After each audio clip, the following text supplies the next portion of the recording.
이번에는 주방세제 얘기입니다. 설거지할 때 거품이 팍팍 나야 왠지 그릇에 기름기가 잘 빠질 것 같은데요. 그래서 수세미에 세제를 많이 묻혀 쓰는데 그럴 필요가 전혀 없었습니다. 적당량을 물에 풀어 쓰는 게 환경오염도 줄이고 또 손도 보호하는 방법이라고 합니다.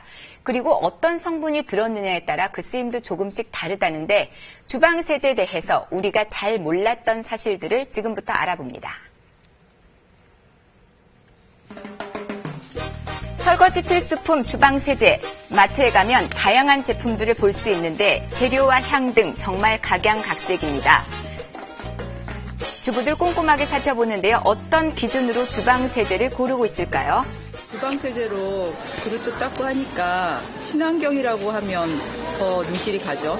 과일하고 식기 같으면 약간 구별해요. 조금 더 친환경적이고 뭐 이런 건 그냥 과일을 하는 거고.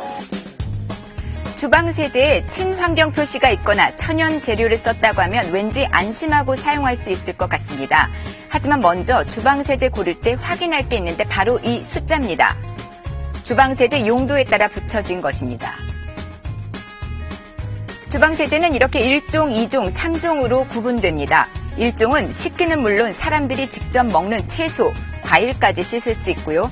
2종은 식기류, 3종은 식품 가공하는 기구에 주로 사용합니다. 2종과 3종은 수소나트륨과 같은 그런 표백작용 성분이 있습니다. 그래서 1종보다는 세척력은 더 좋습니다. 그렇지만 2, 3종은 과일이나 채소 같은 사람이 먹는 음식에는 사용하지 않는 것이 좋습니다.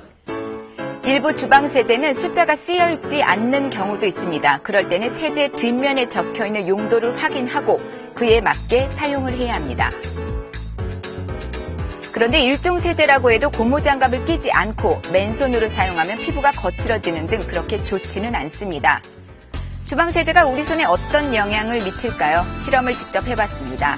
2개의 투명 그릇에 물을 받고 한쪽 물에만 주방세제를 푼 뒤 각각 한 손씩 담가봤습니다. 30분 뒤 물에 담그기 전과 비교했을 때 손이 얼마나 건조해졌는지 확인하기 위해 유분량을 측정했는데요. 실험 전 1200이 넘던 유분량이 그냥 찬물에 담궜더니 345로 줄었고요. 이번에 세제물에 담궜을 때는 200으로 더 건조해졌습니다. 주방세제에 포함되어 있는 계면활성제라는 성분이 정상적인 피부 구조막에 해치게 되면서 주부습증 같은 질환이나 접촉성 피부염을 유발하게 됩니다. 그래서 설거지할 때는 고무장갑을 꼭 끼는 게 중요합니다. 또 주방세제를 물에 풀어서 사용하는 것도 좋은데요. 계면활성제 농도가 줄어서 피부 자극을 그만큼 줄일 수 있습니다.